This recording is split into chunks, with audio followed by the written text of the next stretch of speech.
Hello, everyone, and welcome to our stream today. We're so excited to have you joining us wherever in the world you are. We have quite the experience for you on deck here today.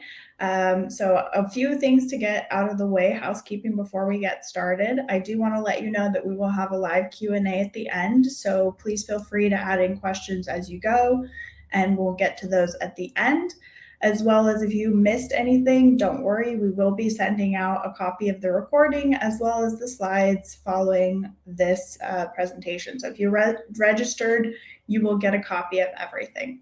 There is a slight delay. We're experiencing about a 20-second delay. So if you put a comment in or if you put any kind of note in, give us a few seconds and we'll catch up to you there. Other than that, I'm so excited to have Matt Wicks joining us today and giving us a little bit of insight into what it's like to scale and how technology plays into that. We're so excited to have you with us, and please don't hesitate to add in any questions or comments into the chat directly. And without further ado, let's go ahead and get started.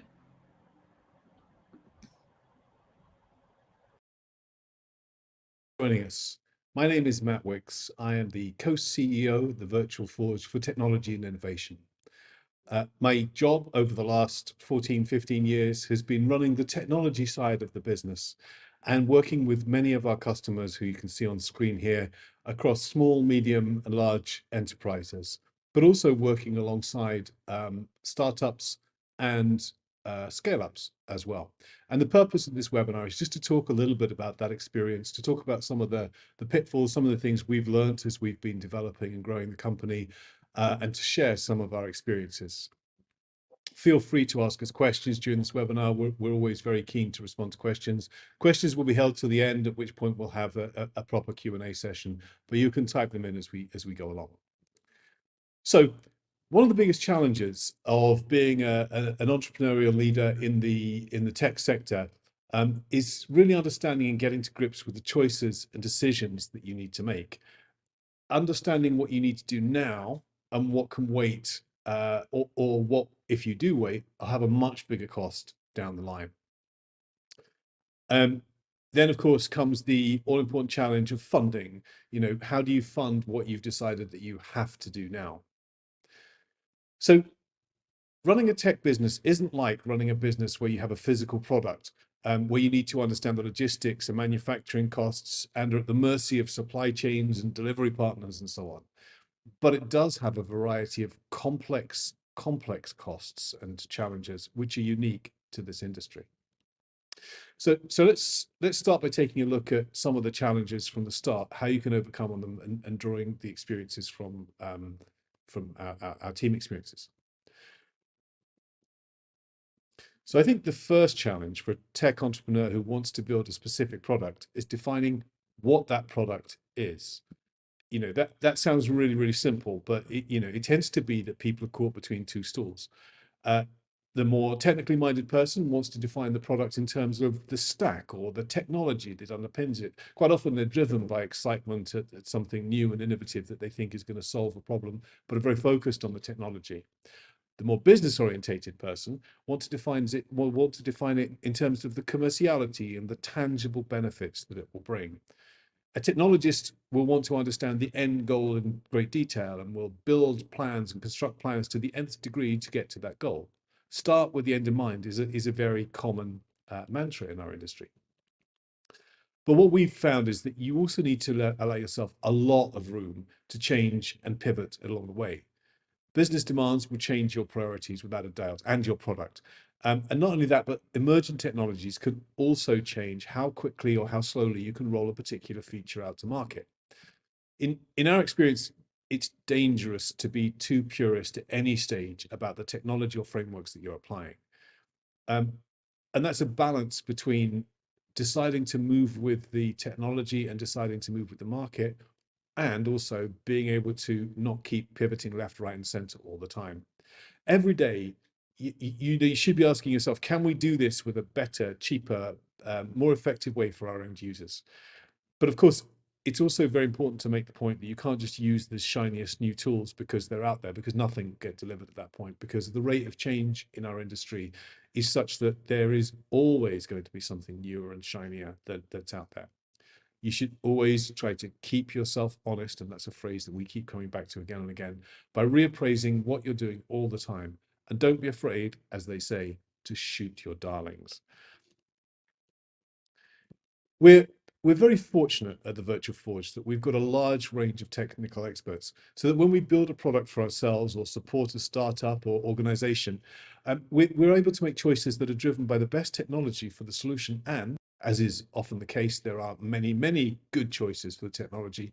We can also make those decisions based upon the available skill sets at the time, trying to make sure that the skill sets that we have fit the work rather than the other way around. The flip side of this spectrum is the entrepreneur who wants to get all the money in and thinks that a Figma or a clickable prototype is enough to get investment.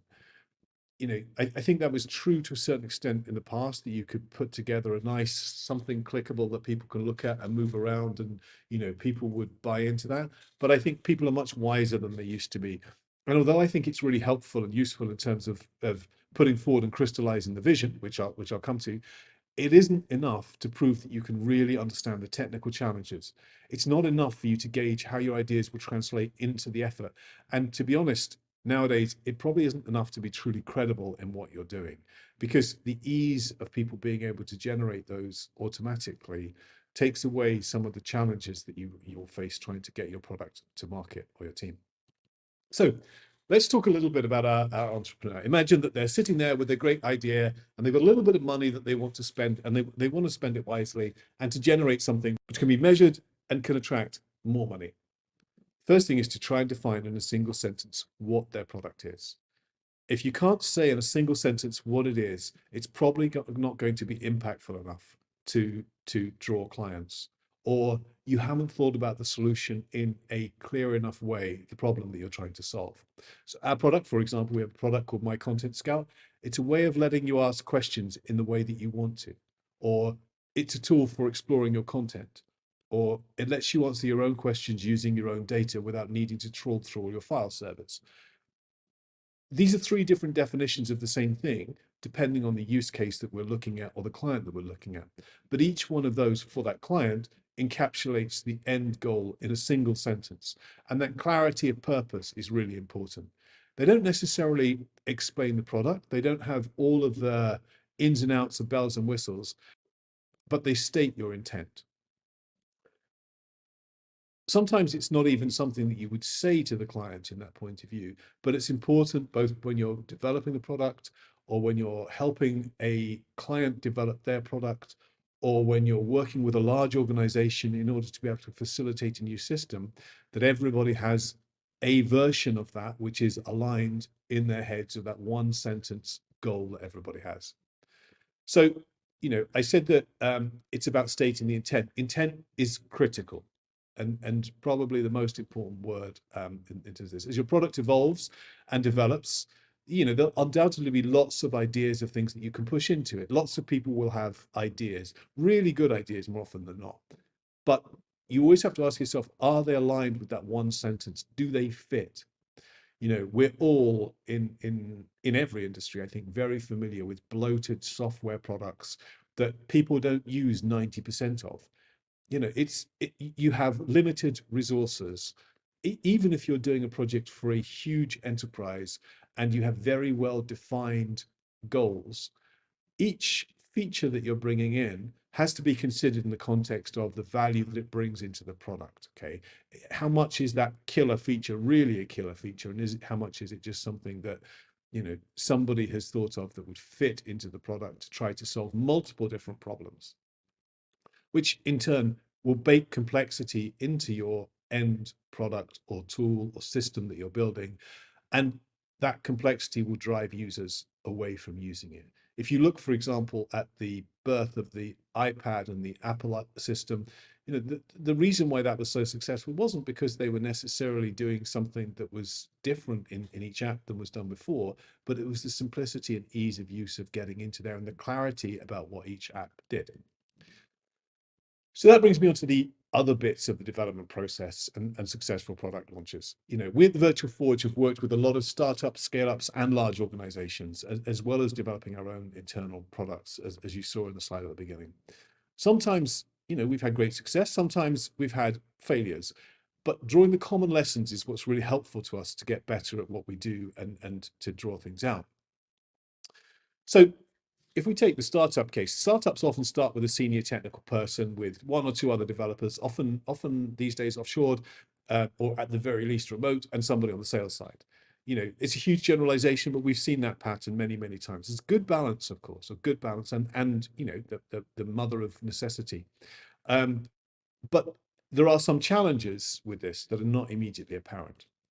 So in a startup, whether it's an independent product that we're working on, or whether it's something that we've worked with teams to be able to build and so on, or even in fact, in larger projects, the key technical person is quite often hands-on, delivering a lot of code, as well as overseeing the architecture, worrying about the security, and trying to help with the technical pre-sales.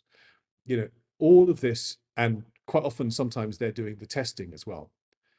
It's often the case that things like UX and testing are absorbed into the teams as well, with well, I was going to say one person wearing many hats, but in fact it's many people wearing many hats in more cases. Apart from the time for that, it also means that some key things get deprioritized.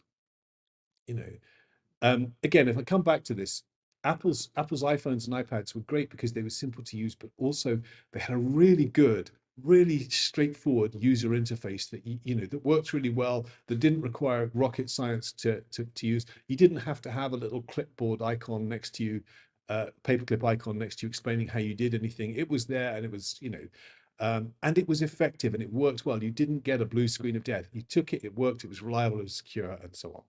They invested in the whole software lifecycle: secure, robust, designed to scale, simple to use, and gorgeous enough to put on your coffee table. Of course, not every startup has the money that Steve Jobs had. With the startups that we've supported, we often have a model where the core development team is an external team, or it's a team that we are incubating internally. But then we also get partial ad hoc UX, UI, testing, security resources as part of our investment or partnership. And whether with us or some other partner, this model works quite well for startups and scale-up companies, because it allows you to focus on the core parts that are important to you, but allows a more experienced, senior, larger partner to be able to fill in the gaps, rather than you having to try to do everything at that point. But everybody has skin in the game, and so everybody feels a desire to drive the product to its conclusion. And also, this is a key point. Outsourcing works really well from a commercial point of view to keep the cost low, but it does mean that as a tech entrepreneur, you're spending a lot of time explaining and crystallizing your thoughts to the team, who are often day people. So you are paying them to do the work package that you've given them, and aren't necessarily interested in the vision that's there. It means that they have a transitory and somewhat transactional response, and they don't have the same sense of ownership and commitment that you want. If you work with a partner, and that partner has experience at going through the incubation process and delivering results at the end, it means that they are committed to the end result, that people are invested in the vision, and again, that one sentence version of what the product is, as well as the technology delivery as well. So, this is all great from the point of view of a small thing, but what happens when you then take this onto a larger piece? So a lot of the software development work that we've done, again, has been for large, quite often global organizations. And it is a different beast when you're working with large global organizations. There is a level of governance, and we have a splendid PMO department that keeps us all honest, again, to use that phrase, and applies that level of governance to the process. And it tends to be that in those roles, in those larger projects, the roles of the tech team are much more defined and closed off. Rather than having to use ad hoc UI UX test resources, quite often you'll find that you have a tester, you have a UI person, etc., etc. However, there are some similarities and there are some learnings that we've taken from that. I think the energy and vitality that you have from a startup is something that's really important to try to get into a large system build that you're doing, or data migration or dashboarding piece of work that you're doing for a large organization, because um, the governance that sits around a project is only focused on the delivery of that project. And it's important because you have multiple stakeholders who are probably putting in a lot of money, to be able to report into that. However, you also need to be able to keep that product-based mentality. You also need to be able to look at what you're doing and think, okay, what is it that we're trying to achieve here in one sentence? What is the goal of this product? What are the system that we're building? What are the things that are adding complexity unnecessarily to the product? And of course, if you're building something for a client, it may be that those things cannot be removed from the system. But it's also always worth just looking at it from that perspective and questioning each feature and talking to the client about that at any key point. So some of our biggest successes have been in being able to go to the client and say, you're adding 55% of these features are unnecessary. By removing these, you lose 10% of functionality, but you have a much slicker product that does everything for you and also is at a lower cost as well. So trying to get to the point where you can have an engaged conversation like that in order to get to the point, and that's a learning from the same thing. I think also, in general, just seeing the system that you're delivering as a product that's being delivered with the same mentality of, we want this to be as good as possible. We want this to have form and factor that is as desirable as possible. Those are things that don't go away. And that in itself is what generates the excitement for the development team and the data team to be able to work on. If you're looking at a data problem, you're trying to solve a data problem, which we also do a lot of work on.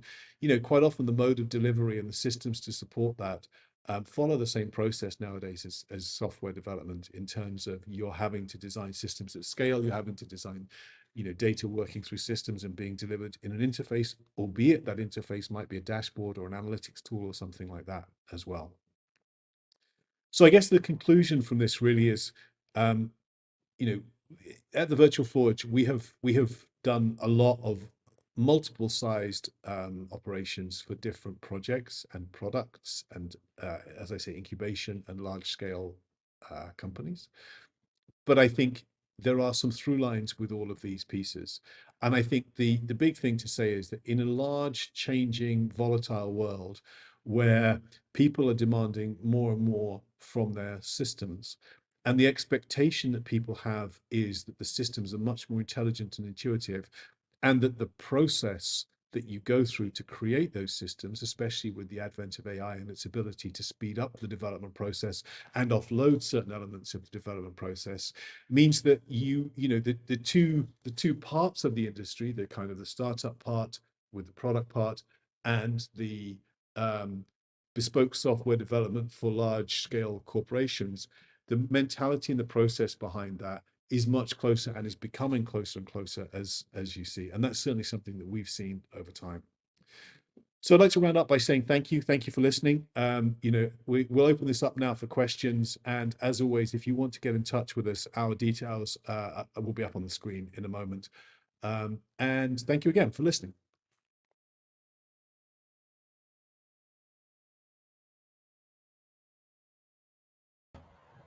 Thanks so much, Matt, for all of that wonderful information. It's so helpful and so great to have you sharing those pieces. And again, as Matt mentioned, on the screen is their contact information. So please don't hesitate to reach out if you have any questions post webinar. Right now, we'll give everybody a chance to add in some questions. If you had anything come up throughout, please feel free to pop it into the chat. As I mentioned, we do have a slight delay on our end, about 20 seconds. So if we don't get to your question in 10 seconds, it's not that we didn't see it. It's just, it's still coming. We saw it, but the answer is coming. So while we give everybody a chance to dive in with their questions, I did have a question for you, Matt. You mentioned that there's often this challenge between the technically minded individuals and more of the business oriented individuals in the team, and kind of that those key stakeholders as they're making those decisions. What tips or tricks do you have on how to approach that product definition that will satisfy both of those sides? It's a good question. I mean, I think the reality is both sides are right, and both sides are extreme. And so the secret, and I think this is the secret of any successful product, really is about communication.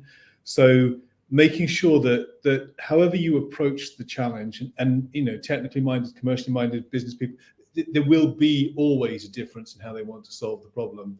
But as long as you've got an aligned vision, and you're both kind of guided towards the same end result, that kind of push and pull where you're constantly talking about things from a slightly different perspective and then having to translate to each other and get to that end goal, I think that's actually a very vibrant part of startup culture as well. And inevitable, because at the end of the day, you have to make something that's appealing from a business perspective, otherwise there's no point in doing it. But equally, you have to make something that works, otherwise there's no point in doing it. So that communication is vital, I think, to be successful in a product. Absolutely. And you had a great point there, making it viable. So with kind of the pace that the tech space is innovating at, do you have any suggestions on what to consider when deciding if you should incorporate new technology into projects, or when you're incorporating technology, period? What are some of the things you should consider in relation to the ever-changing landscape of tech? Yeah, it's really, I mean, it's always been a challenge because there have been new things coming out all the time, but now it's sort of accelerated, to an enormous extent. I think the reality is that the same things apply now as applied then, as in you've got to make sure that something at least has a proven history of some nature. The nature of that proven history is obviously much shorter now. If we all thought about building things on top of ChatGPT a few years ago, people would have said, oh yeah, it's only been out 9 months, 10 months or whatever. It hasn't got the depth, whereas now people right, left and center are doing it. You have to be able to test the robustness of whatever technology you're going to use internally yourself, because at the end of the day, as a software provider, you are the people who are holding the baby and responsible for the delivery of the product. So if you're building on top of something, you've got to be sure that you're comfortable putting your name to it. So it means, and this is tough for a starting organization, but as an organization that's been around for a long time, you develop processes and mechanisms for evaluating all sorts of things, and making sure that you have that and you have trusted people around you whose judgments you can rely on. I think that's important as well. But also really important, and probably more important now than it has been in any point in my career, is keeping abreast of things, keeping up to date, and being willing to challenge your thinking on anything based on the latest and newest thing. Because even if you're not going to use the latest and newest thing, you do and should know why you're not going to use the latest and newest thing. And that's a kind of, I think for all technologists, it's a really important part of your job, and your, evaluating where things are at. And that feeds into the software lifecycle as well. Fantastic. And it looks like you've done such a great job explaining things that no one has any questions, which is great. I do have one more question for you, just in case somebody wants to pop one in. You mentioned this idea of, keeping that ownership and being aware of what's happening. So I'm wondering if you can give any advice or tips on how, as you're outsourcing, both as a startup and an enterprise, kind of a larger organization, what are some ways that you can keep that sense of ownership and kind of keep some of that control without getting in the way of the organization that you're outsourcing to? Yeah, I mean, I think it's, the reality is you have to be realistic, and I think it's difficult in that case. But I think if you have a shared function of a team, so your product owners and the people who are the business owners and so on have a view of the product that is shared and communicated to the team as a whole, and especially if you have like a blended model where you have some internal, some external people, that helps to move that that into the space where people are kind of pulling together. And but the reality is that you can't bring everybody on the journey, and it's much better to focus your efforts on a core central hub of people who share the vision of the product you're building. Make sure everyone's aligned, make sure those people are really on the journey. And then you sometimes do need to have people in who've just given this task. They're not given, they don't need, they don't want, they don't care about the context of it. They just deliver good code, and that's enough. And while that doesn't build a great product or a great team, it does have its place and its function as well, I think, in the process. Yeah. And I think the only thing that I will add in from my perspective to that is when you're working with anybody, I think the really important piece, whether it's internally or externally, is very clearly defining what it is that you want. What is your end goal? Because that's how you're ultimately going to measure success. That's how you're going to keep that accountability of everybody. So defining that success point is so crucial. Yeah, 100%. Fully agree with you on that, for sure. Fantastic. Well, it looks like we don't have any other questions coming in. So again, thank you everyone for attending. It's been such a pleasure. And I do want to invite you to join us at our next webinar, which is coming up here on May 1st. And it will be hosted and led by Matt Sanson, who's our COO. And he will be discussing how you can leverage data, technology, and machine learning in logistics and supply chain, which is a fun space that's rapidly growing and definitely innovating with those components. So we look forward to seeing you there. There is a link popping up here in the chat shortly with that, as well as there will be information about that in that follow-up email. So thank you very much. We'll stick around for a few moments here in case anybody has further questions. Again, feel free to add those in the chat or email us at connect@thevirtualforge.com. We're happy to chat with anybody and everybody about any questions. Thanks so much and have a wonderful day, all.